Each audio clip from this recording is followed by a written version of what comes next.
out in support of Bill Cosby, who spent his first night in prison as he began his 3 to 10-year prison term for the sexual assault of Andrea Constand in 2004. Simpson said he is concerned Cosby will be attacked by some nut in prison, according to TMZ, who caught up with Simpson while golfing in Nevada. Simpson said the problem is the nature of the crime. He added, rapists are frowned upon in prison. I'm sure there will be guys protecting him. They're going to have to put him in protective custody. Simpson spent 9 years behind bars in Nevada for kidnapping and armed robbery. Michelle Polino, Fox News. The University of Minnesota will award Prince an honorary degree posthumously to recognize his influence on music and his role in shaping his hometown of Minneapolis. Prince died of an accidental painkiller overdose in 2016. Lisa Lacera, Fox News Radio.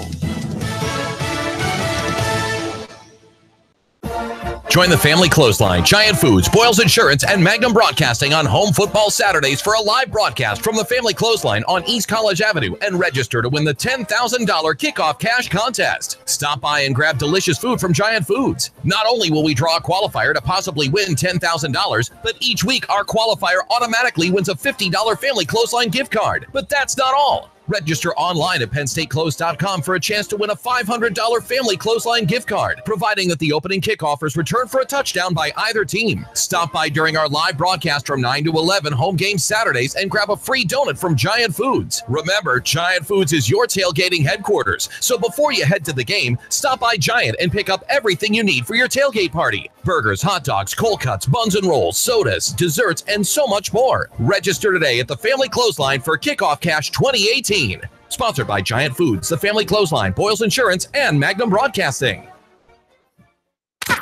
Compelling talk with the Savage Nation. Afternoons at 3 on the all-new WBLF, AM and FM. Now at 106.3 FM. Live from Washington, D.C., fast-paced, smart talk, what's trending, and breaking news as it happens. It's Benson and Harf with Guy Benson and Marie Harf. This is a big con job, and I would love to be in the room with the Democrats, close the door, you guys are all away outside waiting, and Schumer and his buddies are all in there laughing how they fooled you all. Let's just stop them. A big fat con. It is Wednesday, September 26th. I'm Marie Harf in New York City. Guy Benson's in Washington, D.C. We, of course, are Benson and Harf. That was President Donald Trump today in a wide-ranging 80-minute press conference where he covered a host of issues up here in New York City at the UN General Assembly. Right now, I'm very happy that we have joining us, I think he's in studio with Guy, Mo Elleithee. He is the founding executive director of Georgetown University's Institute of Politics and Public Service. He's a Fox News contributor. He's a friend of mine. He's worked in politics for a long time. Mo, what do you make of the last, let's not even say 24 hours, let's say 12 hours. What do you make of it? Like 2 hours. I know. Mean, this thing, first, I feel like I have to go on the record and say this could be the ickiest period in politics that I've ever experienced. And that's just saying something. I mean, it's just gross. It is.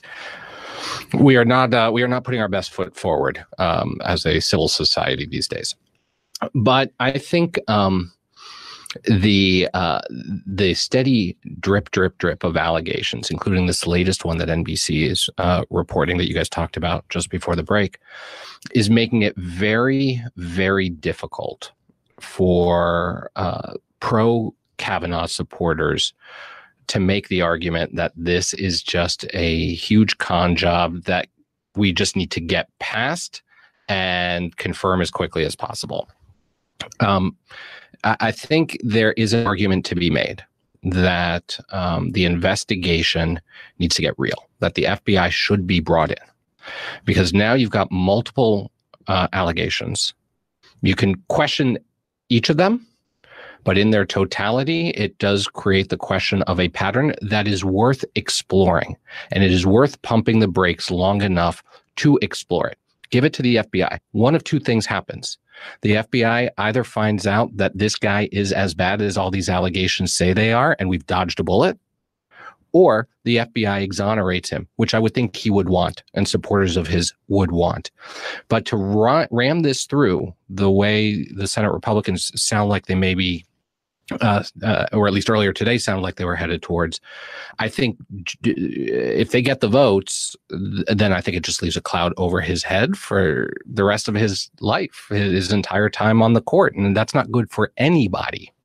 I'm concerned about, so this latest one that NBC is reporting, it's an anonymous complaint being looked at by the committee with apparent witnesses who are also not named. I think we need to be careful. It can't be anonymous, obviously. 100% agree. If this is going to be, the one that brings him down, we need a lot more than this. And some people are making, I think, a fair journalistic point, or asking the question, how does this story get printed? That there's the fact that there's an anonymous allegation that someone has left on a voicemail and a senator. The Senate's investigating it is probably how it gets reported. Well, but I think the Senate is investigating all this stuff. So, if you want to create a drumbeat with anonymous allegations, I have an issue with that, and I want to see more. I want to ask you, Mo, in the previous hour, I was talking about potential options for the Republican Senate, one of which is to cut him loose, one of which is to ram him through, and the other one is trying to accommodate some of these demands and concerns about bringing an FBI investigation into this. And I don't know if the FBI would end up with a conclusion or a recommendation, which is an issue that we'll probably discuss on the show later. But what I'm trying to figure out is if we want to stick with Kavanaugh and allow the FBI to do some additional work, as you've described, I think some of the concern among conservatives is quoting people like Brian Fallon and Senator Hirono, who are saying the plan here is step one, bring down Kavanaugh. Step two, win the Senate. Step three, hold the seat open for 2 years. I think there are Republicans and conservatives who are skeptical of anything that looks like further delay if that potential situation is on the horizon. And could there be an agreement, a compromise, where the pause button is pushed on this for further investigation, with an agreement that no matter what happens at the end of the process, President Trump's nominee, whether it is Kavanaugh or someone else, will get an up or down vote, period, on the Senate floor. That could diffuse some of the political stuff here. Does that make sense to you? I totally get it, because Democrats were there not long ago with the Merrick Garland thing. And that is still raw for a lot of Democrats. And I think a lot of the Republicans out there who are expressing concern about the rhetoric on the left need to realize that it sounds that rhetoric does sound a lot like the rhetoric we heard from some on the right during Merrick Garland. Totally different scenarios. Really different in almost every way. So we can debate that, because I'm not sure I would agree that is entirely different. But regardless, I hear your point. But I think these are allegations that are serious enough on a topic that is serious enough that it is worth an investigation that is devoid of politics to the extent that you can get there without putting the rest of these questions on the table. I don't think the two should necessarily be connected. We are living in an era where sensitivity towards issues of sexual assault and misconduct are at a whole new level, and they should be treated. Yeah, but so seriously. The counterpoint to this about not disconnecting them, Senator Feinstein had the original allegation 2 months ago and sat on it all summer long, and then it all comes spilling out after the hearings and before the committee vote. There is deep suspicion on the right about all of this with the timing. The well is already poisoned. Everybody is suspicious of everybody else. The well has been poisoned on both sides for quite some time. And I stand by what I said at the beginning. We are not putting our best foot forward as a civil society these days, and neither party is. But I do think we've got a chance here to at least, I think this standard should always be that when credible allegations come forward, they should be treated seriously.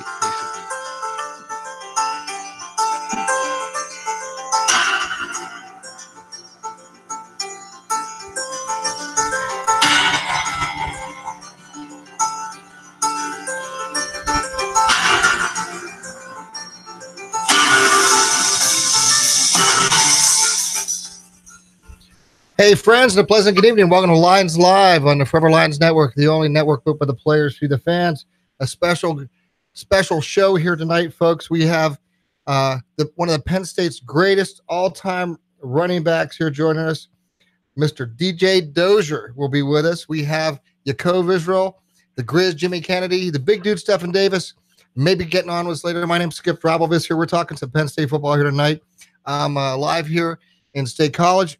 For those of us who've never been with us, we are not a podcast. This program is not pre-recorded. We're not broadcast professionals, but we do the best we can here to talk Penn State sports. We're thankful and blessed to be in here tonight with Magnum Broadcasting, being able to talk Penn State football on the only show of its kind in the country. Player produced, hosted, and everything done by players. Nothing else like it here, folks. Giving you the inside information about Penn State football you never could ever get anywhere else. So it's great to have everybody back here again this week. And we're just really, really excited here to have one of Penn State's greatest running backs of all time here, DJ Dozier here with us. DJ, thank you so much for joining us tonight.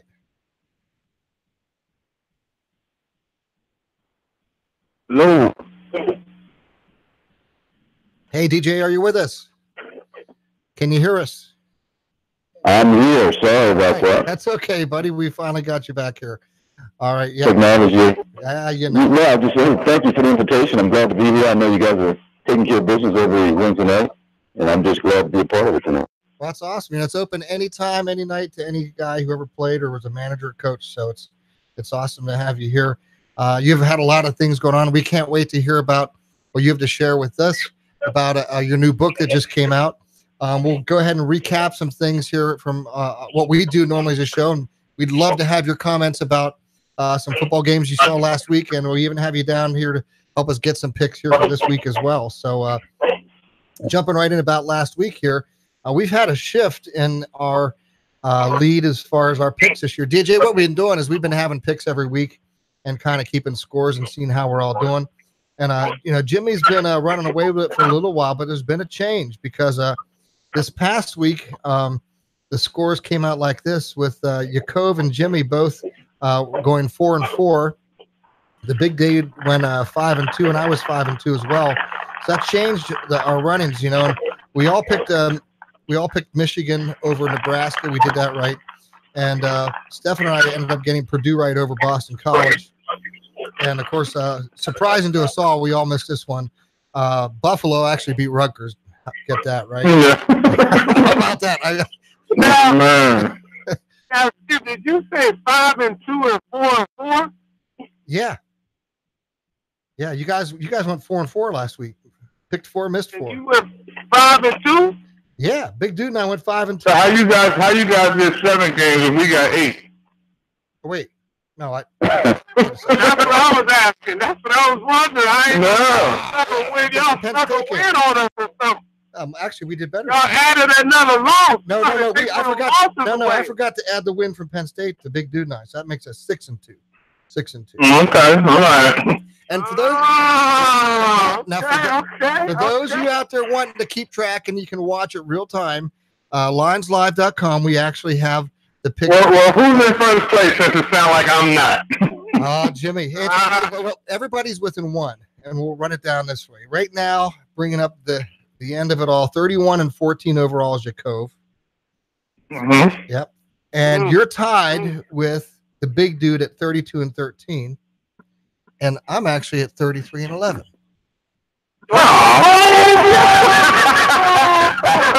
So this is only your favorite right now. I don't trust you with the scorecards anymore. Hey, DJ, did you hear how he forgot his win? I did. I forgot. He's setting us up. It's on the website, man. It's on the website. You can see it. Hey, DJ, he's been in 4th place for the whole season so far. Now he's at 1st. Oh, man. I'm all by 1, Hey, it's a long season yet, but it's actually on our website, guys. You can click on our picks, and you can scroll down. You can see the week. Some special team is always trying to get like yeah. You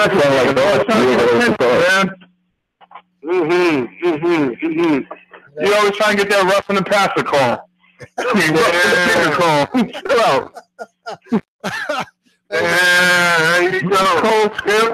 Us kickers aren't all dumb, I played other positions before I was just a kicker, man. I could never be a running back like DJ. I knew that, so I figured, hey, man, I have to keep kicking the ball. So So let's talk a little ball. Now that we know Skip is in the league. Okay. DJ, what you think about last week's game? In the season so far? Well, listen, I think the thing that's most encouraging on any team that has a senior quarterback, he's the quarterback, right? Because the quarterback position we know is notorious the leader of the team, and especially as a senior. And so when you look at a guy like Tracy McSorley, and incidentally, I knew this kid when he was just a youngster. I was fortunate enough to spend a lot of time in Northern Virginia doing some camps with one of our other teammates, Troy Cromwell. And so we saw Tracy when he was, just a kid. But what I didn't see is what happened to him when he went to high school. And so I think most of us know the story. I mean, this kid was terrific and prolific, even at the high school level, in being part of 3 out of 4 victories at the national championship level. Yeah, proven winners. Right. So he brought that to Penn State, and we've seen it happen. We've seen him on the field. Of course, we haven't been in the huddle, but we can pretty much guess that he's got those guys keyed in every play. And so now being a senior, I think what's most encouraging is that we're seeing not just a great player with a great attitude. Now he has great experience at the college level, and he's ready to take his team as far as they can go. I mean, that to me has been incredibly. It's been encouraging to watch. And when I spoke with Troy Cromwell a couple of weeks ago, what was surprising to me and is just how accurate this guy is every single week. I mean, but I think his accuracy this year has been just spot on. Yeah, I totally agree, and I like the way we have a few of the young receivers. With exception to Thompson. Thompson's an older guy, but I like the way those guys like KJ, Hamlin, a few of those guys is really, stepping up and making big time plays and earning their confidence and so on. So I really think that right now, averaging 50 points a game, 45 points a game or so. Like the guys are putting up some great numbers. Now I know we have to play some talent. So we have a big test this week. So I'm excited with what we're doing right now. Absolutely. And I would throw in there also, of course, what the running game is doing. And of course, listen, we all know that there is no such thing as a running game without the guys up front. So the guys up front have to give that running back an opportunity to get in the defensive backfield, at least get a one-on-one situation with the linebacker, with some DBs, in order to make the big plays in most cases. And, to see the offensive line, sort of take on a different characteristic than what we've seen in the past is encouraging as well. And of course, Tracy and Miles and the rest of the running back crew, they can't do anything without the guys up front doing their job and taking care of business. What do you think about, because, obviously we know Tracy's a proven winner. So what do you think about him and being this is his last year, what do you think his chances of in the NFL and so on? Because I know right now with Baker Mayfield having a little bit of success and so on, and the smaller quarterback, I think his chances shot up. But what do you think of his chances? Because, for the Baker Mayfield, you still also have like the JT Barrett. And so obviously I know Chase Holmes is better than JT, and he's more of a winner, but JT also had a solid college career, won on a collegiate level, and I don't even believe he's in the NFL right now. Good question. I think, listen, I think the NFL at times can be fickle. And it's a case-by-case sort of situation. I think when they look at someone like Tracy, the first thing to examine is, okay, number one, this guy's a winner. He's not just a great talent, but he's got a great attitude. And can he bring that atmosphere to our team? I mean, I think that's the question they start to ask. And if they believe that he can, then the size is no longer, that big of a obstacle. And so if they can get to that point, then, listen, I mean, back in my day when Doug Flutie was playing for Boston College, he was a playmaker. And you look at Tracy, he is a playmaker. He knows how to get that ball down the field. He knows what it takes, whether they're down 14, 21, or up by 10, 15, or 21. He knows how to get things done. And I think that if teams will get past the size and see his attitude and the influence that he can bring to that huddle and to the field, and really, possibly even the team, and not getting a shot. And that makes room for him. Let me jump in here. Let me jump in here real fast. But I just wanted to thank you, DJ, for coming on. And it is such a privilege to hear you, your insights and all this. So I appreciate that. And I learned already a lot from what you said. And but I wanted to ask this though, because of the shotgun in today's game. Do you guys feel that the quarterback can be shorter in today's game because of the shotgun, or do you think that doesn't make any difference? I just wanted to hear what you guys think. Well, I'll go first. I don't know that it makes a difference. I think from a timing standpoint, it certainly makes a difference. But in terms of the height, and I mean, you still have to be able to throw over guys that are 6'4", 6'5", 6'6", and with long arms. You got to find those creases and those gaps. You still have to do that. Now, I think with a guy like Tracy or anyone in that quote unquote lack of size category, you've got to roll them out. Rolling the guy out like that is really. That's quality. You're not going to have less quality. You just got to change your approach to the game because you've got a great player with a great attitude. Yeah, I totally agree with what you just said. My thing is just we are watching the game evolve. I mean, we back in the day, especially when you played, you guys had fullback and so on, and it was guys taking each other's head off and so on. Obviously, when I was in the NFL, we can go out there. It wasn't as soft as it is now. Everyone's joking about that. But when it comes to Trace's size, I don't really see it being an issue because, like you said, his spirit, he's a proven winner. But I just think in terms of, there's teams that's known for running the ball.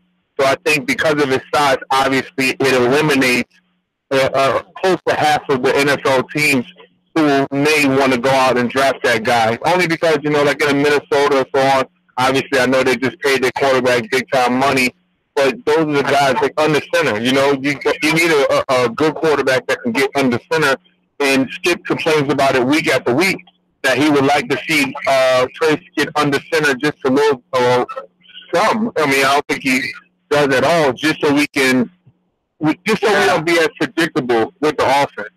But my point with getting under center, guys, was this. To me, I don't understand. You get the ball and you're like half a yard from the goal line. You put a guy 5-6 yards back off the ball to have to field the snap. It's in a sense a pass back to him. Then try to hand it to somebody. With the rules the way they've changed, you can actually push somebody. Why don't you just take 3 linemen and put them right behind him? And as soon as he snaps the ball under center, just grab him and push him through. At least you don't have to worry about getting. You watch the Little Giants too much. Yeah. Grab the guy. They could grab him and ragdoll. Just throw him over. Just get him underneath and launch him up. Bench pick the quarterback up and throw him in the end zone. Yeah, exactly. Get him in there.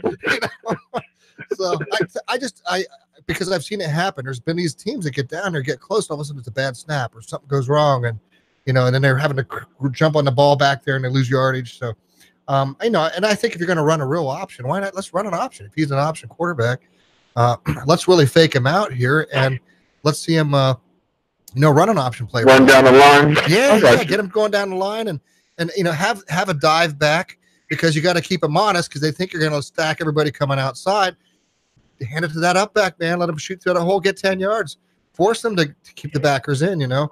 I don't know. I love the option. This is the thing is, Skip. I mean, like, you know, like Tracy's definitely, like we already said, we know his moxie. We know he's a competitor. We know he's a winner. It's his last year. You know, I'm curious to see going forward what we'll do with our offense once he, you know, graduates and go. I mean, I know he already graduated, but once his eligibility is done and he, you know, go pro or take his career to the next level or so on, like, I'm curious to see what they do with, you know, Tommy, you know, and even some of our younger quarterbacks, you know, if we'll still have that same offense or if we'll change it up and so on, because Tommy's was 6'4", 6'3", so curious. I'm curious. I mean, and I believe Tommy's a better athlete. You know, he has a better arm. He's definitely faster and stronger and so on.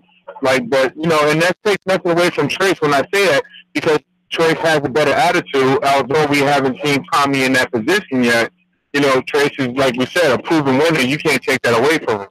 You know, the guy. Let me just jump in though, but we know Stevens is probably going to utilize Tommy. I'm saying Trace's attitude. I think that probably has rubbed off on him. You would think, but maybe not. Well, I think he. Well, I think it's that would be in his favor. I think that would be in his favor, like you were saying. Well, here's what it is. I don't want to take anything away from Tommy. I think in terms of his attitude for just accepting his role speaks volumes. You know, the guy could have left. The guy was #1 player coming out of Indiana. The guy could have went to a different program and had success and so on, or not. And he's willing to roll the dice and you know, assume his role, you know, to you know, as the backup and so on, and you know, have one shot at going out there to have a great year next season, and hopefully getting a chance to take his game to the next level. So I think in terms of he hasn't been exposed enough, or he hasn't been in the position enough to where he can, you know, I can't say carry the team, because when he goes out there, he does great.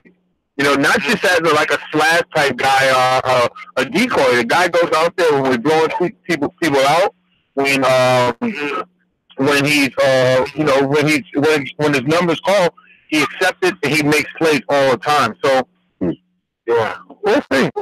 I think that Tom. I'm sorry. Go ahead. No, I just say we you know, we want to see all these guys, you know, have those guys that want to go continue to play.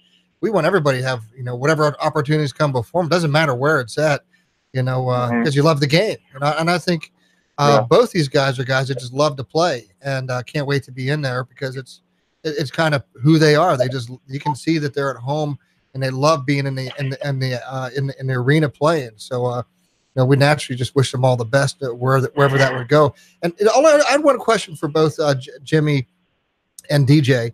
You know, because when you get to the professional level, it's business. It's not as much. The team aspect isn't quite as much the same, I'm guessing, as you would see at the college level or high school level. The camaraderie is a little bit different. And I want to ask you about leadership on a team at the professional level. Does on offense and defense, you know, how do you figure out really who's going to help lead the team, and how's that leadership take a picture compared to what you normally see in a college or high school locker room?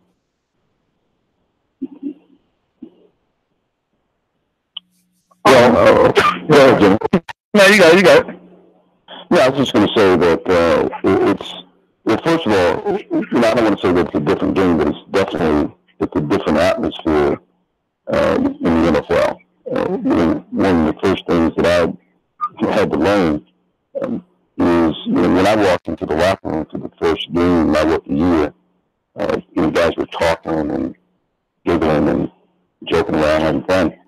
We didn't do that at Penn State. I mean, it was serious business before the game. Nobody talked. You had your walking on back then. and you kept to yourself until it was time to go in the meeting room, and then head to the bus, and then of course to the field. In the pros, I also one of my teammates actually walked into the locker room game day with a briefcase, and it's half joking and half serious. He's basically saying, I'm coming to work. And, so this was part of his work equipment. But, so it was different for me to get used to that idea. But, listen, in NFL, the game's different because you can lose 2, 3, 4, 5 games, maybe 6 or 7, and still make it to the playoffs. And possibly win the Super Bowl. Yeah, we won the Super Bowl 9-7. There we go. So the wins are not really, they count and they count. But they don't really count until playoffs. And so the leadership style is different. Usually it's the old guys.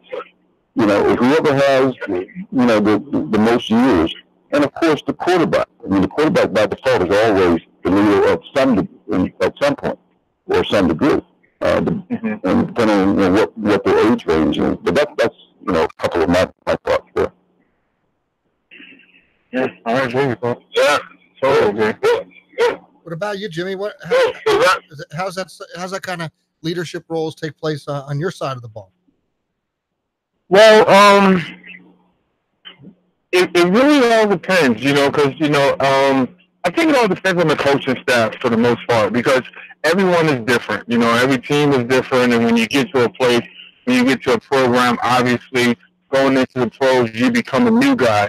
I believe I've never been a captain, so from my position, looking back on it right now, it's one of those things that I never wanted the captain role, because I never wanted to be the guy who screams in people's face and, the rah-rah guy. I'm the guy that grab you by the shoulders or something and pull you to the side and say, hey, do this like this, we don't like this like this, and so on and so on.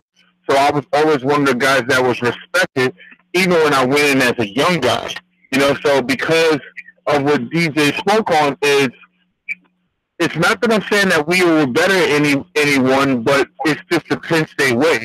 We held each other accountable for things, and we didn't go out there, and I guess the word is grab ass. We didn't go out there and, just play around and stuff like that. We took our job serious, we took our craft serious and so on, because we had a thing of winning. When I went pro, it was a thing of, like what DJ said, in terms of having a losing record or a subpar record and going to and making it to the playoffs, and it's like a new season started. So when I got there, it was like, man, hold on, we just lost 4 straight. We just lost 3 straight. Like, what are we gonna do? And then it was like, oh man, it's like, oh man, we still got a chance to win and go into the playoffs and do something and make some noise. So it just really all depends. Like you said, in certain positions, usually the older guy it's always seemed to be the quarterback. It always seemed to be the quarterback and one of the linebackers. Because obviously the middle linebacker has to call everything, and obviously the quarterback has to call everything. So it's like they earn their respect from the position that they have, or they're given it that title because of their position. Once the blue, now you start to see offensive linemen and so on, and a couple of defensive tackles and so on have the captaincy on their chest and so on. But I think it's more about seniority to a point, unless it's those positions. Well, I appreciate that. Thank you for sharing. That's great insights. People wonder, what's it like, and I really appreciate you guys sharing what that's like, because most people. Go ahead. For me, Skip, obviously I'm not talking about leadership or anything right now. For me, the hardest adjustment for me when I went to the NFL was at every other level that you play football, there's no cuts. So in terms of like pee-wee football, if you try out, you making a team. In high school and so on, you try out, you making the team. I don't remember, especially coming from New York. New York wasn't we won I was 33 in high school, and we had 27 kids on the team. So it's like, you know, I don't even think we had enough people to cut. You know, so going through that, you know, while I was in New York, it's like, all right, 27 people, 32 people, or so on. And I was just like, we just won the state championship, and guys was more, you know, basketball people get cut because you'll have like, you know, 40, 50 people try out. They can only keep 15.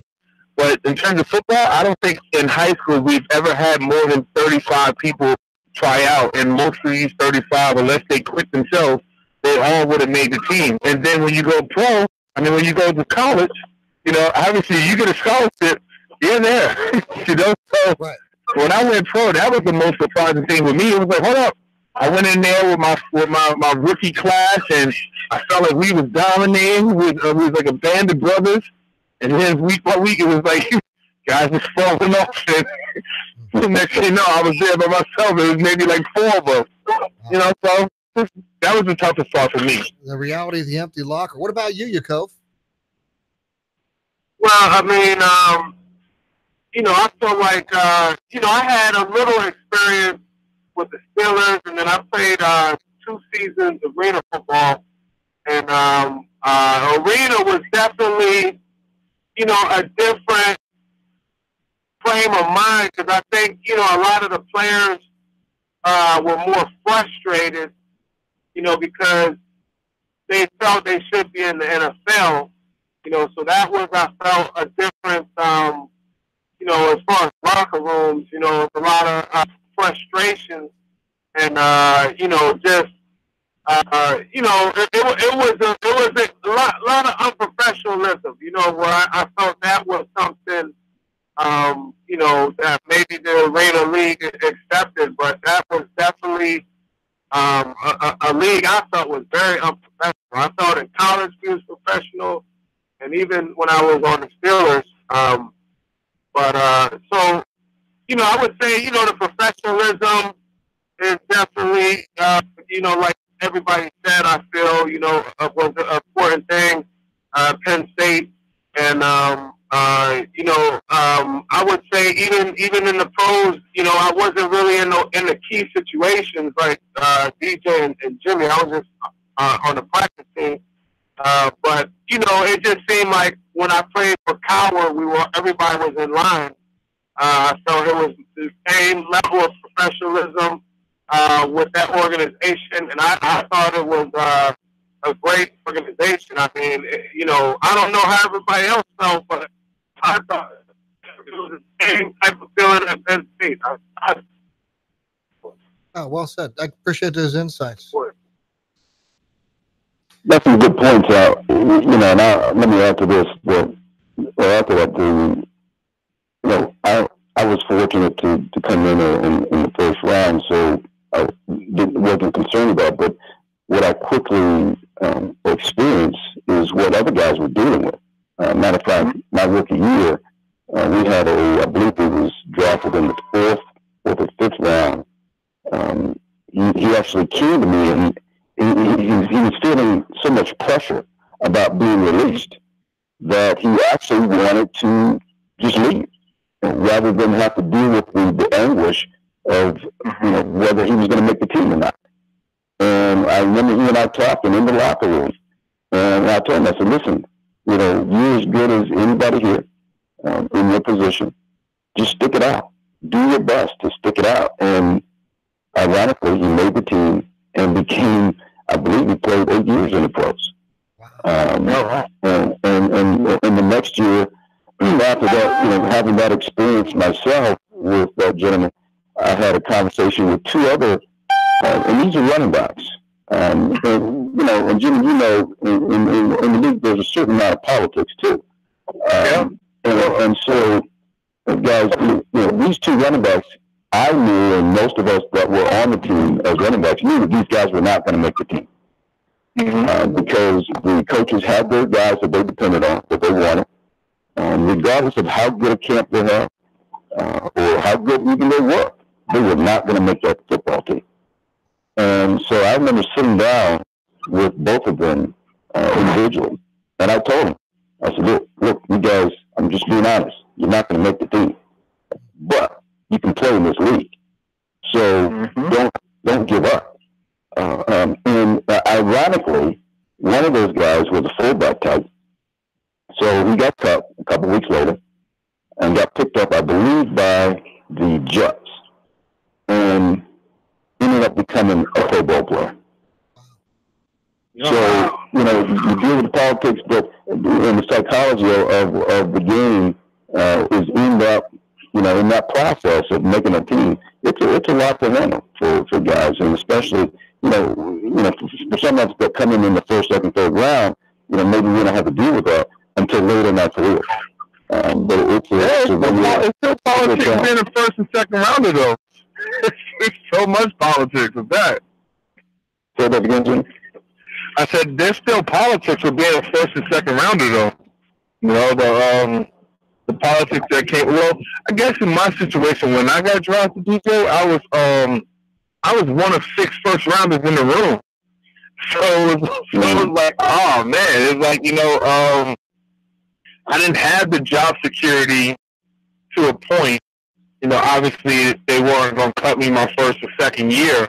But it was like, all right, it wasn't like you can go out there and say, hey, you know what, I'm a first rounder and my talent level is better than most of them. So it's just like, so I should be the starter or so on. It was like when I went in there, it was like guys was in there battling it out. It was open competition, and then it became a thing of no matter how talented you was, because I went in there and I felt like I was the best one. But when I got in there, it was like, well, we're going to get rid of one of these other first rounders, so let's give them a shot. Let's save this guy, because this guy is the future, but let's get rid of this guy. Or let's figure out which one of these guys is going to fight it out. So before you know it, I'm like, I'm one of the best ones, and I'm not playing. I was like, how's that possible? Interesting dynamic, because obviously it's not typical that a team would have 6 first-round draft picks in the same room. But that's obviously a team that's had to deal with, with some rebuilding. We're talking about the Rams of old. I mean, like when I look at it, because they did the trade. So when I got there, you had Grant Wistrom was the defensive end. You had myself, Damian Lewis, Ryan Pickett. They had a trade from Buffalo, Eric Flowers, and then you had one of the guys that they cut. But we also had Brian Young getting paid like a first rounder. Leonard Little was a second rounder, but he was getting paid like a first rounder. So it was 5 first rounders in the room. Yeah, that's incredible. Yeah. So it's outrageous. Well, it's definitely a different world for sure. Hey, I wanted to. I know we've had politics at the highest level. Yeah, and they do lots of money. Lots of money. It's an amazing business. It's a bit amazing how how the money has changed over the years, all the different ways. We could actually have probably a show on that in of itself. I've heard the phone coming back on and on. Look, Yakov, are you still on with us? I think he dropped our call. We'll try to get him back on here. We're going to try to get to our picture. Yeah, and then we want to go ahead and also hear from DJ and have him share with us about his book. So we're going to definitely talk about that tonight. So hopefully, I just asked Big Dude if he'd be coming on here. Oh, he's on. Stefan, are you there? Yes, sir. All right. Big Dude. What's 4-2? What you up to, 4-2? Hanging out at the beach. Oh, that's awesome. Hanging out at the beach, man. We're trying to extend this summer as long as we can down here. Oh, so you thought you winning like you did Marcus Paul on that one big run you had, huh? Only you, Steph, you can say that. He heard of Marcus Paul, man. He heard of a winner like Marcus Paul. From Syracuse. You heard Marcus Paul to play for the Bears. Fine football player. Oh, man. Glad to be on here. Glad to be on here. Great stuff, great stories, and like I said, man, it's just glad to be a part of all these things. Just don't let me hold you up. Oh, not at all, Stefan. Great stuff. We've touched on a little bit. You're in second now. I'm trying to get you a code back on here so we could get our picks in. I think he dropped us tonight just in time. Yeah, something must have happened. But you know, DJ, one of the things we learned was is from all of them. And I say in college, I just remember it's just, you know what, everybody's going to have some type of opportunity to be better. That's where DJ really came in. You know, and, everybody is not even going to share the wealth unless everybody do a little job. You know, I remember them saying that, him and David Clark and all those guys playing together. That's just incredible. It was a phenomenal team. DJ, I would like to. We definitely want to hear about your book. I hope you can stay on here with us for a while so we can hear about it. We can talk to you a little more and ask some questions. So it's all the same with everybody. I'd just like to kind of get through our picks here real quick so we could talk a little bit more, reminisce a little more, and then definitely hear about your book if that's all the same. Is everybody good with that? Mm-hmm. All right. Yeah, sorry about that. Okay, that's okay. We got the code back. We're all good. So that's awesome. Hey, well, let's take a look at these. We only have a few games this week. It seems like everybody's getting their bye weeks in here, as the season's heading towards into the 5th week here. This week we have Central Michigan at Michigan State. Is anybody? Michigan State. Yep. The Wolverines. South Carolina. Well, this is Michigan State. Is it Michigan State? Michigan State. Michigan State. Yeah, Michigan State. Right, yeah, that's the Spartans, big dude. Hey, DJ. Yeah, I'm going with Michigan State. DJ, you want to jump in on some picks with us tonight? Absolutely. I'll go with the crowd. Michigan State for sure. Okay. Yeah, Michigan State's good. That's right. All right, we got Indiana and Rutgers. Oh, man. I'm going Indiana. Man, can't even deal with Rutgers anymore. What's wrong with these dudes? Oh, yeah. Last week? Yeah. Buffalo? Oh, man. Jimmy, you know what's painful? Listening to those Rutgers broadcasts with Ray Lucas. It is so painful. Yeah. To listen to the broadcast and listen to what hope they have, they just are not a very good football program. And that's just all there is to it. Yeah, they're not looking good at all. God. Yeah, they've been hurting. I mean, last week we all missed that one. Who'd ever thought Buffalo would beat them? And